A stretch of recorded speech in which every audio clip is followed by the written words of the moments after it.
Neat 2026 కెమిస్ట్రీకి high weighted chapters ఏంటి, as well as NEET 2026కి బెస్ట్ బుక్స్ ఏంటి కెమిస్ట్రీకి. హై వెయిటెడ్ చాప్టర్స్ ఏంటి, బెస్ట్ బుక్స్ ఏంటి కెమిస్ట్రీకి మనం ఈ వీడియోలో చూడబోతున్నాం. ఎవ్రీబడి కాన్సన్ట్రేట్గా వినండి. ఫస్ట్ ఆఫ్ ఆల్ మనం కెమిస్ట్రీ గురించి మాట్లాడితే పిల్లలు, నాకు ఉన్నటువంటి అనుభవాన్ని బట్టి చెప్తున్నాను. గత 5 to 6 ఇయర్స్గా నేను ఈ టీచింగ్ ఫీల్డ్లో ఉన్నాను పిల్లలు. ఓకేనా, డైరెక్ట్గాను ఇండైరెక్ట్గాను. సో నేను అర్థం చేసుకున్నది ఏంటంటే పిల్లలు, majority of the concepts, majority of the questions అనేటువంటివి మీరు అది ఫిజిక్స్ కావచ్చు, కెమిస్ట్రీ కావచ్చు, లేదంటే బయాలజీ కావచ్చు, majority of the questioning areas, majority of the concepts అన్నీ కూడా మీకు మీ రెస్పెక్టివ్ టీచర్, అది ఏ కోచింగ్ సెంటర్ అయినా కావచ్చు, లేదంటే మీరు యూట్యూబ్లో చూసి ప్రిపేర్ అవ్వచ్చు, ఎలాగైనా కావచ్చు, మీరు ఏదో ఒక టీచర్ దగ్గర నుంచి ప్రిపేర్ అవుతారు కదా. సో ఆ సబ్జెక్టులకు సంబంధించినటువంటి మేజర్ క్వశ్చనింగ్ ఏరియాస్, అదేవిధంగా కాన్సెప్ట్స్ అన్నీ కూడా నీట్ ఎగ్జామ్స్కి ఎంతైతే అవసరమైతే దాంట్లో మోర్ దెన్ 60% కంటే ఎక్కువ, అప్రాక్సిమేట్లీ 70% వరకు అన్నీ కూడా అక్కడి నుంచే కవర్ అయిపోతాయి పిల్లలు. కాన్సెప్ట్స్ అండ్ అన్నీ కూడా మనకి మోర్ దెన్ 60-70% వరకు మొత్తం మనకి క్లాస్ నోట్స్ నుంచే కవర్ అనేటువంటి అయిపోతాయి. సో ఫస్ట్ ఆఫ్ ఆల్ మీరు ఫోకస్ చేయాల్సింది ఏంటంటే పిల్లలు, క్లాస్ నోట్స్ని బాగా ప్రిపేర్ అవ్వాలి. సో క్లాస్లో ఎంత చెప్పినప్పటికీ కూడా మనం కొన్ని ఎక్స్ట్రా అనేటువంటి ప్రాక్టీస్ చేయాలి. సో మీరు నీట్ వాళ్ళకైతే ఖచ్చితంగా గుర్తుపెట్టుకోండి, మీరు తెలంగాణ ఆంధ్రప్రదేశ్ స్టూడెంట్స్ అయినా మీరు తెలుగు అకాడమీ కంటే ముందు వెబ్సైట్కి అయితే తెలుగు అకాడమీ ఫాలో అవ్వండి. బట్ నీట్ ఎగ్జామ్ కంటే ఖచ్చితంగా పిల్లలదిగో ఎన్సీఈఆర్టీ టెక్స్ట్ బుక్ మీరు వాడాలి. సో ఇప్పుడు మనం కెమిస్ట్రీ గురించి మాట్లాడితే, as you know that physical chemistry ఉంటుంది, ఆర్గానిక్ ఉంటుంది, ఇన్ఆర్గానిక్ ఉంటుంది, ఏదైనా కావచ్చు. ఫస్ట్ ఆఫ్ ఆల్ మీరు ఎన్సీఈఆర్టీ టెక్స్ట్ బుక్స్ అనేటువంటి లైన్ బై లైన్ ప్రిపేర్ అవ్వాలి. ఆఫ్టర్ క్లాస్ నోట్స్ మీరు మీ ఫ్యాకల్టీ చెప్పిన తర్వాత దాని నుంచి క్లాస్ నోట్స్ రాసుకొని అది ప్రిపేర్ అవుతూ, దాంతోపాటు ఎన్సీఈఆర్టీ లైన్ బై లైన్ ఖచ్చితంగా ప్రిపేర్ అవ్వాలి. చాలా చాలా ఇంపార్టెంట్. ఎందుకంటే ఎన్సీఈఆర్టీ నుంచే మనకి మెజారిటీ ఆఫ్ ది వాటిని మనకి క్వశ్చనింగ్ ఏరియాస్ ఇక్కడ నుంచే పిల్లలు మనకు అడుగుతుంది. ఇది ఎన్సీఈఆర్టీ చదివితే మీకు ఒక ఐడియా అనేటువంటిది వస్తుంది రా పిల్లలు. ఓకేనా, డైరెక్ట్గా మనకి ఎన్సీఈఆర్టీ నుంచి అడుగుతారు. ఇదే టర్మినాలజీలో క్వశ్చన్స్ అడిగిన సందర్భాలు కూడా చాలా ఉన్నాయి. అదేవిధంగా ఎన్సీఈఆర్టీలో ఎక్సర్సైజెస్ ఉంటాయి కదా, ఎక్సర్సైజ్లో ఇచ్చినటువంటి ఏవైతే క్వశ్చన్స్ ఉంటాయో వాటిలో ఉన్నటువంటి వాల్యూస్ని చేంజ్ చేసి అడిగిన సందర్భాలు కూడా చాలా ఉన్నాయి. కెమిస్ట్రీ కంటే ఒక 70% వరకు ఎన్సీఆర్ నుంచి అడుగుతాడు, ఒక 30% మనం ఖచ్చితంగా ఎక్స్ట్రా చదువుకోవాల్సిందే. ఓకే, సార్ చెప్పిన నోట్స్ కావచ్చు, లేదంటే ఇంకేదైనా కావచ్చు. బయాలజీలో మాత్రం మోస్ట్లీ ఖచ్చితంగా మీకు ఎన్సీఆర్టీ నుంచి అడుగుతారు పిల్లలు. ప్రతిదీ కూడా ఎన్సీఆర్టీ లైన్ బై లైన్ చదువుకుంటే మీరు బయాలజీ నుంచి ఎలాంటి క్వశ్చన్స్ అయినా చేయగలుగుతారు. ఓకే, ఇన్ఫాక్ట్ మనం కెమిస్ట్రీ కాబట్టి కెమిస్ట్రీ గురించి మాట్లాడితే, సో ఇందులో నుంచి ఒక 70% వరకు క్వశ్చన్ అనేటువంటివి ఎన్సీఆర్టీ నుంచి అడుగుతాడు. ఓకే, అదేవిధంగా క్లాస్ నోట్స్ చదువుకుంటారు. సో ఈ రెండు చదువుకుంటే మోస్ట్లీ ఇది సరిపోతుంది. ఒక మంచి ఎంబీబీఎస్ కాలేజ్లో సీటు కొట్టాలన్నా, లేదంటే ఇంకేదో కాలేజ్లో సీటు కొట్టాలని ఇది సరిపోతుంది. లేదు సార్ నాకు టాప్ ర్యాంక్ రావాలి, అసలు ఎక్కడ మిస్ అవ్వద్దు అనుకుంటే, నిజంగా మీరు రియల్గా డెడికేటెడ్గా ఉంటే నేను ఇంకొన్ని బుక్స్ చెప్తాను. ఓకేనా, నేను పర్సనల్గా యూజ్ చేసేటువంటి బుక్స్, నాకు అనుభవం ఉన్న బుక్స్. నేను ఎక్కువ బుక్స్ నేను చదవలే, అన్ని బుక్స్ చదవాల్సినటువంటి అవసరం లేదు రానన్న, ఎందుకంటే చాలా బుక్స్ ఉన్నాయి. ఫిజికల్ కెమిస్ట్రీకి, ఇన్ఆర్గానిక్, ఆర్గానిక్ బోల్డ్ అని బుక్స్ ఉన్నాయి మార్కెట్ లోపల, అన్ని చదవాల్సినటువంటి అవసరం లేదు. సో అన్నిట్లో కాన్సెప్ట్స్ అన్ని కూడా ఆల్మోస్ట్ అన్నిట్లో కాన్సెప్ట్స్ అనేది కూడా మీరు అమెరికాకి వెళ్ళి చదివినా కూడా కోఆర్డినేషన్ కాంపౌండ్స్ అంటే అదే చెప్తారు, ఎలక్ట్రోకెమిస్ట్రీ అంటే అదే చెప్తారు mostly. Okay, but difficulty level and దాంట్లో టర్మినాలజీ అనేటువంటి ఒక్కో ప్లేస్లో ఉండొచ్చు. ఓకేనా, లెవెల్ ఆఫ్ క్వశ్చన్స్ వాళ్ళు క్రియేట్ చేసిన ఒకలా ఉండొచ్చు, వీళ్ళు క్రియేట్ చేసిన ఒకలా ఉండొచ్చు. ఓకే, సో బట్ నా అనుభవం బట్టి నేను కొన్ని బుక్స్ సజెస్ట్ చేస్తున్నాను. మీరు ఇవి ఎక్స్ట్రా ఫాలో అయితే మంచి ర్యాంక్స్ కొట్టాలి. నేను ఇంకా క్లాస్ నోట్స్ ఎన్సీఆర్టీతో పాటు, ఓకేనా, ఇది చదువుతో పాటు ఇంకా నాకు ఇంకెక్కడి నుంచి మిస్ అవ్వద్దు అనుకుంటే మీరు ఫిజికల్ కెమిస్ట్రీకి ఓపీ టండన్ బుక్ని మీరు వాడండి పిల్లలు. ఓకే, అదేవిధంగా ఆర్గానిక్కి ఎంఎస్ చౌహాన్ పబ్లికేషన్ ఉంటుంది. ఓకేనా, ఈయన రాసిన బుక్ ఉంటుంది. సో అది వాడుకోవచ్చు. ఓకేనా, సో ఇక్కడ నుంచి మీరు చదువుకోండి. ఇన్ఆర్గానిక్ కెమిస్ట్రీకి జేడీలీ. ఇన్ఆర్గానిక్ కెమిస్ట్రీకి మోస్ట్లీ నన్ను అడిగితే మోర్ దెన్ 95% ఇన్ఆర్గానిక్ కెమిస్ట్రీకి, ఓకేనా, మీకు ఎన్సీఆర్టీ ఎనఫ్. ఎన్సీఆర్టీ ప్లస్ మీ క్లాస్ నోట్స్ ఎక్కడి నుంచి అయితే కోచింగ్ ప్రిపేర్ అవుతున్నారో అది ఎనఫ్.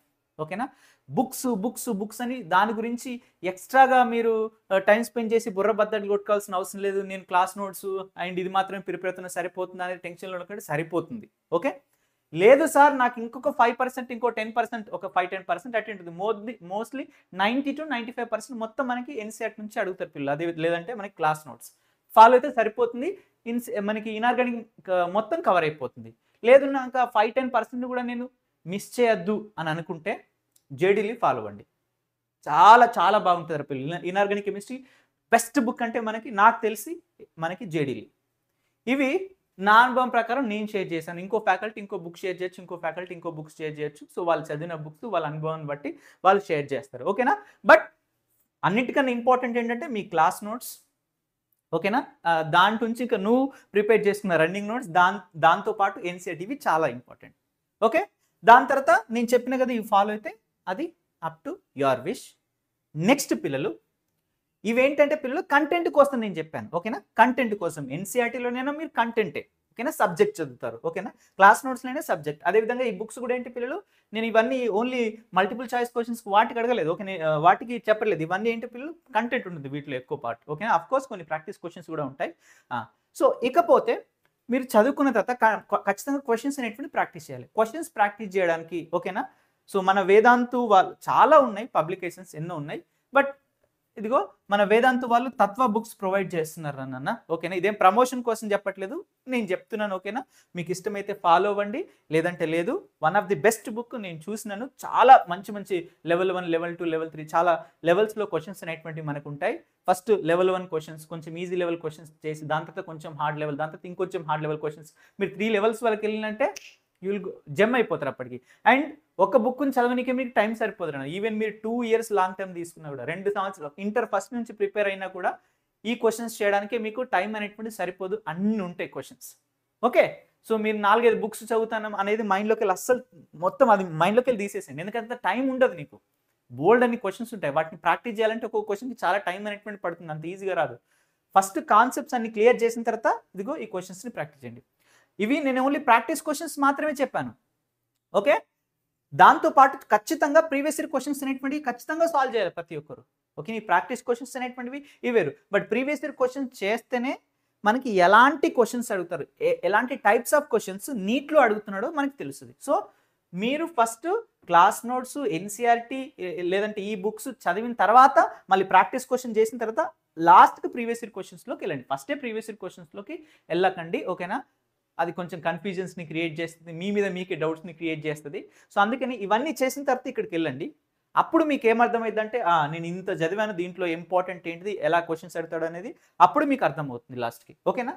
సో ఇది పిల్లలు బెస్ట్ బుక్స్. సార్ ఈ బుక్స్ అన్ని ఎక్కడ దొరుకుతాయి? సో మీరు తెలంగాణ స్టూడెంట్స్ అయినా ఆంధ్రప్రదేశ్ స్టూడెంట్స్ అయినా కూడా పిల్లలు, మనకి Hyderabad one of the famous city. Okay, అంటే తెలంగాణ వాళ్ళకి చెప్తున్న దగ్గర ఉండదు. ఇక ఆంధ్రప్రదేశ్లో నాకు ఎక్కడ బుక్స్ దొరుకుతాయని నాకు ఎగ్జాక్ట్గా ఐడియా లేదు అన్న. తెలంగాణలో హైదరాబాద్లో కోటికి వెళ్ళండి. మనకి కొత్త కొత్త బుక్స్ కొనుక్కోవాల్సినటువంటి అవసరం లేదు. ఒకవేళ బాగా ఇబ్బంది ఉంటే కోటికి వెళ్తే ఇవన్నీ కూడా సెకండ్ హ్యాండ్ బుక్స్ దొరుకుతాయి. ఓకేనా? సెకండ్ హ్యాండ్ బుక్స్ అయినా ఫస్ట్ హ్యాండ్ బుక్స్ అయినా ఏవైనా కూడా బుక్ దాంట్లో నాలెడ్జ్ ఉంటుంది. మనం ఎంత తీసుకుంటే అంత వస్తుంది. ఓకే, మంచి మంచి బుక్స్ అనేటువంటివి ఉంటాయి, తక్కువ కాస్ట్లో ఉంటాయి. మీకు బాగా బర్డెన్ అనిపిస్తే మీ ఊర్లో నుంచి ఎవరైనా హైదరాబాద్కి వెళ్తే కోటిలో ఇదిగో పలానా నాకు ఈ బుక్స్ తీసుకున్నామంటే వాళ్ళు తీసుకుని వస్తారు. సో ఓపీ టండన్ కావచ్చు, ఎంఎస్ చౌహాన్ కావచ్చు, జేడీలీ కావచ్చు, వీటికి సంబంధించిన లేటెస్ట్ ఎడిషన్ తీసుకోండి. ఎన్సీఆర్టీ బుక్స్ కూడా పిల్లలు ఏంటంటే హైదరాబాద్లో చాలామంది కోచింగ్ సెంటర్లో ప్రిపేర్ అయ్యే వాళ్ళందరూ ఎన్సీఆర్టీ బుక్స్ తీసుకొని ప్రిపరేషన్ అయిపోయిన తర్వాత వాళ్ళు వెళ్ళి కోటిలో వాళ్ళకి ఇచ్చేస్తారు. సో వాళ్ళ దగ్గర నుంచి మనం తీసుకోవచ్చు. హాఫ్ అమౌంట్ కాకుండా ఇంకా 30% అమౌంట్లో సండే వెళ్ళండి, ఇంకా చాలా తక్కువ అమౌంట్ లోపల మీకు బుక్స్ అనేటువంటి వస్తాయి. ఎనీవే తక్కువ ప్రైస్ కావచ్చు, ఎక్కువ ప్రైస్ కావచ్చు, మీకు బుక్స్ అయితే వస్తాయి, తీసుకొని చదువుకోండి. ఓకే, సో నాలెడ్జ్ ఎంత తీసుకుంటే అంత మీకు వస్తుంది. సో ఇది పిల్లలు బెస్ట్ బుక్స్ గురించి. ఇకపోతే హై వెయిటెడ్ చాప్టర్స్ గురించి మాట్లాడితే పిల్లలు, సో నీట్ లోపల నేను బేసికల్గా చాప్టర్స్ని ఎలా డివైడ్ చేస్తానంటే పిల్లలు, ఒకటేమో హై వెయిటేజ్ చాప్టర్, ఇంకోటి మీడియం వెయిటేజ్ చాప్టర్స్, ఇంకోటి లో weightage chapters. Right? High weightage chapters, medium weightage chapters, లో వెయిటేజ్ చాప్టర్స్. లో వెయిటేజ్ చాప్టర్స్ లోపల మ్యాక్సిమం ఒక క్వశ్చన్ లేదా 0 క్వశ్చన్స్, ఒక క్వశ్చన్ నుంచి ఒక క్వశ్చన్ వచ్చేటువంటి చాప్టర్స్ని నేను లో వెయిటేజ్ చాప్టర్స్, అవి నేను మీతో డిస్కస్ చేయను. మీడియం వెయిటేజ్ అంటే 1 to 2 క్వశ్చన్స్ వచ్చేటువంటివి. ఓకేనా? సో 2 క్వశ్చన్స్, మ్యాక్సిమం 2 క్వశ్చన్స్ వచ్చేటువంటివి నేను మీడియం వెయిటేజ్ చాప్టర్లో చెప్తున్నాను. ఓకేనా? సో ఇప్పుడు హై వెయిటేజ్ చాప్టర్ లోపల పిల్లలు ఓకే మనకి 3 క్వశ్చన్స్, 2 క్వశ్చన్స్ అయితే పక్కాగా వస్తాయి. బట్ మెజారిటీ ఆఫ్ ది కేసెస్లో ఇక్కడ నుంచి 3 క్వశ్చన్స్ రావడానికి ఎక్కువ ఛాన్సెస్ అనేటువంటి ఉన్నాయి. సో అలాంటి చాప్టర్స్ నేను మీకు ఇక్కడ డిస్కస్ అనేటువంటి చేస్తున్నా పిల్లలు. ఓకేనా? అలాంటి చాప్టర్కి సంబంధించిన లిస్ట్ నేను ఇక్కడ ఇచ్చాను, ఒకసారి చూడండి. High weightage chapters, chemical bonding చాలా ఇంపార్టెంట్, మినిమం 3 క్వశ్చన్స్ పక్క వస్తాయి. కోఆర్డినేషన్ కాంపౌండ్స్ అండ్ డిఎండ్ఎఫ్ బ్లాక్ ఇవి సపరేట్గా చదువుకుంటారు, బట్ నేను కలిపి పెట్టాను. ఓకేనా, ఎందుకంటే డిఎండ్ఎఫ్ బ్లాక్ తర్వాత మనకి కోఆర్డినేషన్ కాంపౌండ్ ఉంటాయి. సో రెండింటికి సిమిలారిటీస్ ఎక్కువ మనకి ఉంటాయి కాబట్టి సో ఈ రెండు కలిపి పెట్టాను. చాలా ఇంపార్టెంట్, ఖచ్చితంగా ఈ రెండింటి కలుపుకుంటే ఇంకా 4 క్వశ్చన్స్ కంటే ఎక్కువ వస్తాయి ఈ రెండింటిని కలుపుకుంటే. Okay, and general organic chemistry minimum 3 questions వస్తాయి పిల్లలు. ఓకేనా, aldehydes, ketones, carboxylic acids minimum 2 to 3 questions వస్తాయి. P block minimum 3 to 5 questions అనేటువంటి వస్తాయి పిల్లల నుంచి, ఎందుకంటే గ్రూప్ 13, 14, 15, 16, 17, 18, 19 సారీ 18 వరకు. ఓకేనా, 19 ఉండదు కదా. ఓకే, నెక్స్ట్ ఈక్విలిబ్రియం, ఇక్కడ నుంచి కూడా మినిమం 3 క్వశ్చన్స్ వస్తాయి. అయానిక్ అండ్ వాటి మనకి అయానిక్ ఈక్విలిబ్రియం, అదేవిధంగా chemical equilibrium. Okay, hydrocarbons minimum 2 to 3 questions వస్తాయి. ఓకేనా, సొల్యూషన్స్ 2 to 3 క్వశ్చన్స్ అనేటువంటి వస్తాయి. సో ఇవి హై వెయిటెడ్ చాప్టర్స్ పిల్లలు. ఓకేనా, మీకు చదవాలనుకుంటే ఇవి ఫస్ట్ చదవండి. నేను యూట్యూబ్లో నేను ఆల్రెడీ కెమిస్ట్రీని ఏ వేలో చదవాలి, ఓకేనా, physical chemistry, inorganic chemistry, organic chemistry ఏ వేలో చదవాలి, ఫస్ట్ ఏ చాప్టర్ చదవాలి, ఆ డీటెయిల్స్ మొత్తం నేను ఆల్రెడీ చెప్పాను రోడ్ మ్యాప్ లోపల. ఓకేనా, సో నేను ఆల్రెడీ బేసిక్స్ చాప్టర్ చెప్పాను. ఏంటి మనకి బేసిక్స్ చాప్టర్స్ అనేటువంటి some basic concepts in chemistry, దాంట్లో మోల్ కాన్సెప్ట్స్, అదేవిధంగా స్టాయికియోమెట్రీ డిస్కస్ చేసుకున్నాం, అటామిక్ స్ట్రక్చర్ చెప్పుకున్నాం, పీరియాడిక్ టేబుల్ చెప్పుకున్నాం, దాని తర్వాత మనం కెమికల్ బాండింగ్ చెప్పుకున్నాం, దాని తర్వాత జనరల్ ఆర్గానిక్ కెమిస్ట్రీ చెప్పుకున్నాం. ఇవి బేసిక్స్ చాప్టర్స్. ఈ చాప్టర్స్ చదువుకున్న తర్వాత, ఈ 5 చాప్టర్స్ చదువుకున్న తర్వాత సో మీరు ఇందులో మనకి ఏ చాప్టర్స్కైనా వెళ్ళి డైరెక్ట్గా చదువుకోవచ్చు. ఓకేనా, ఏ చాప్టర్కైనా డైరెక్ట్గా వెళ్ళి చదువుకోవచ్చు పిల్లలు. So that's all about today's video everybody. ఇంకా మీకు ఎలాంటి డౌట్స్ ఉన్నా కూడా, ఎలాంటి కన్ఫ్యూజన్స్ ఉన్నా కూడా ఓకేనా, మీరు కింద కామెంట్ బాక్స్లో అడగండి. సో డెఫినెట్లీ నేను ఆన్సర్ చేయడానికి ట్రై చేస్తాను. So thank you so much everybody, all the very best and bye.